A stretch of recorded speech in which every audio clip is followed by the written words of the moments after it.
Bonjour. Nous venons d'apprendre que la date d'application de l'audit énergétique réglementaire est reportée au 1er avril 2023. Si vous avez 2 minutes, nous allons vous présenter les caractéristiques de cet audit. Soyez sûr que l'ensemble du réseau Agenda est à votre disposition pour vous fournir de plus amples informations.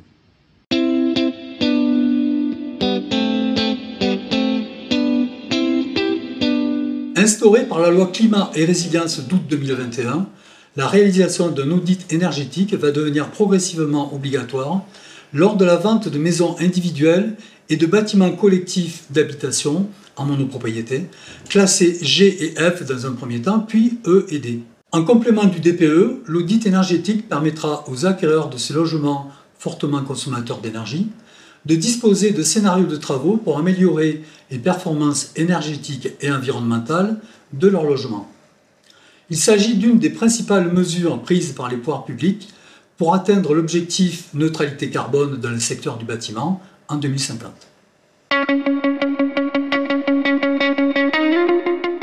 Lors de la mise en vente d'une maison individuelle ou d'un bâtiment collectif d'habitation en monopropriété classé G ou F par un DPE, l'audit énergétique devra être remis par le vendeur à l'acquéreur potentiel dès la première visite du logement faisant l'objet de l'audit énergétique.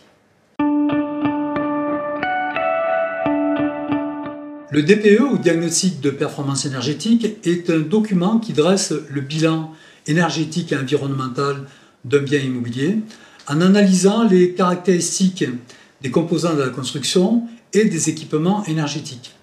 Le résultat de ce bilan est un classement qui va de la lettre A, qui caractérise les logements extrêmement performants, à la lettre F ou G, qui caractérise les logements extrêmement peu performants, qualifiés aussi de passoires énergétiques.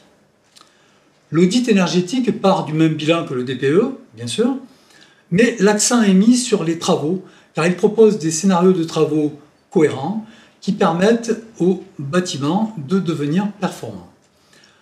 Ces scénarios de travaux détaillent les différentes étapes du parcours de travaux, ainsi que les budgets à prévoir et les aides mobilisables.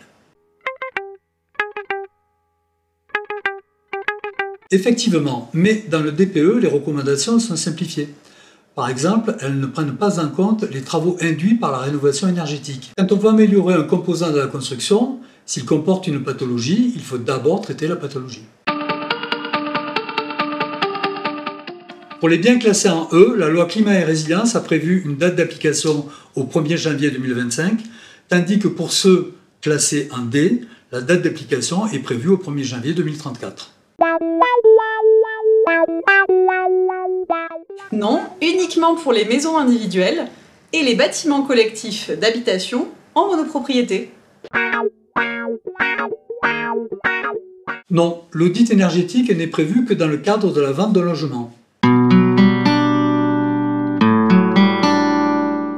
En théorie, oui, mais en pratique, il devra refaire le DPE, puisqu'il est responsable des données caractérisant l'état initial du bien immobilier. Si le compromis est signé avant la date d'application, l'audit n'est pas obligatoire. 5 ans. Non, il faut d'abord réaliser un DPE qui permet de constater s'il est nécessaire de réaliser un audit énergétique. Le réseau Agenda sera prêt pour réaliser les audits énergétiques des maisons individuelles. Les pages 1 et 2 du rapport d'audit identifient l'auditeur et le logement objet de la mission, indiquent le classement obtenu après réalisation des scénarios de travaux proposés et présentent les objectifs de la démarche. Les pages 3 à 7 reprennent les principales informations du DPE sur l'état initial du bien.